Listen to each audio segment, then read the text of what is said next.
ഇന്ന് നമുക്ക് ഓണം സ്പെഷ്യൽ അവിയൽ ഉണ്ടാക്കിയാലോ. മുരിങ്ങയ്ക്ക കുറച്ച്, ചേമ്പ്, ചേന, കുറച്ച് പടവലങ്ങ, കുറച്ച് വെള്ളരിക്ക, 2 കഷ്ണം ക്യാരറ്റ് ഇട്ടിട്ടുണ്ട്. പിന്നെ 2-3 അമരക്കായും ബീൻസും എടുത്തിട്ടുണ്ട്.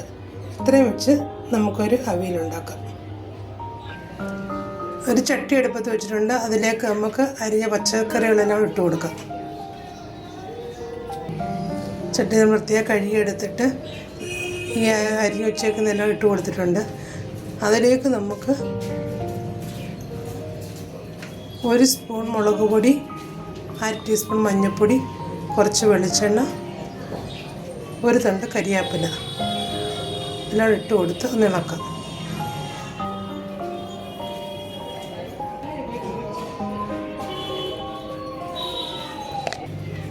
ഇതിലേക്ക് 3 കഷ്ണം പച്ചമുളക് ഇട്ട് കൊടുക്കാം.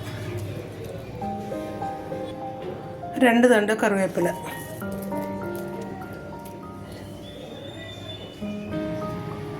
കുറച്ച് വെളിച്ചെണ്ണ,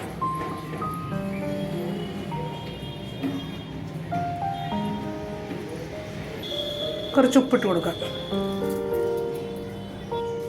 ഇനി ഇത് സ്പൂണും കൊണ്ടൊന്ന് ഇളക്കി കൊടുക്കാം.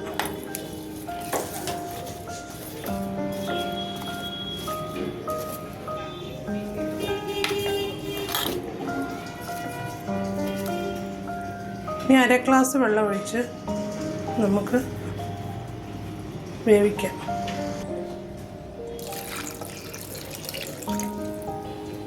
നമുക്കിനി ഇതിലേക്ക് തക്കാളി ചേർക്കണം. അതൊന്നൊന്ന് വെന്ത് വന്നിട്ട് കുറച്ച് കഴിഞ്ഞ് തക്കാളി ചേർക്കാം. നമ്മുടെ കഷ്ണങ്ങളെല്ലാം വെന്തിട്ടുണ്ട്. നമുക്കിനി അതിലേക്ക് 1 തക്കാളി ചേർത്ത് കൊടുക്കാം. നമ്മളൊരു തക്കാളി അരിഞ്ഞു കൊടുത്തിട്ടുണ്ട്. വെള്ളമൊക്കെ പറ്റിയിട്ടുണ്ട്. കുറച്ച് ശകലം കൊണ്ടുണ്ട്. അടച്ചു വെച്ച് വേവിക്കാം. ഇനി ഇതിലേക്ക് നമുക്ക് അരപ്പിന് ആവശ്യമായ കുറച്ച് തേങ്ങ, ചെറുജീരകം, ചെറിയ ഉള്ളി, കുറച്ച് കറിവേപ്പില ഇതെല്ലാം കൂടെ മിക്സിയിലൊന്ന് ചതച്ചെടുക്കുക. അരിഞ്ഞു പോയത് ചതച്ചെടുക്കുക. ഞാൻ ആദ്യം ജീരകവും ശകലം തേങ്ങയും ചെറിയ ഉള്ളിയും കൂടെ നല്ലപോലെ അരച്ചിട്ട് മാത്രമേ മറ്റ് തേങ്ങ ചതച്ചെടുക്കുന്നുള്ളൂ. അതൊന്ന് ചതച്ചെടുത്തിട്ടുണ്ട്. ഇനിയും ബാക്കി തേങ്ങ ഇട്ട് കൊടുക്കാം. ബാക്കി തേങ്ങയും കറിവേപ്പിലയും ഇട്ട് കൊടുത്തിട്ട് അതൊന്ന് നമുക്ക് ചതച്ചെടുക്കാം. തേങ്ങയും ചെറിയ ഉള്ളിയും ജീരകവും കറിവേപ്പിലയും നമ്മൾ ചതച്ചെടുത്തിട്ടുണ്ട്. തക്കാളി എല്ലാം നല്ല വെന്തിട്ടുണ്ട്. ഇനി നമുക്ക് അരപ്പിട്ട് കൊടുക്കാം.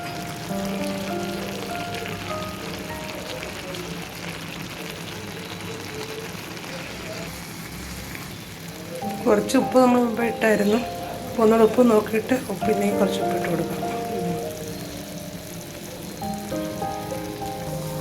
ഇതിലേക്ക് നമുക്ക് ലേശം പുളിവെള്ളം ഒഴിച്ചു കൊടുക്കാം.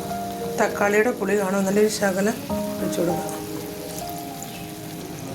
ചിലർ തൈര് ചേർക്കും, ഞാൻ പുളിയാണ് ചേർക്കാറുള്ളത്.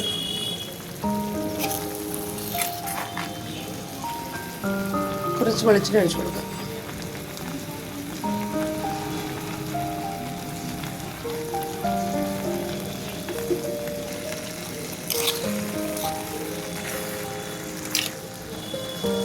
നമ്മുടെ അവിയൽ റെഡി ആയിട്ടുണ്ട്.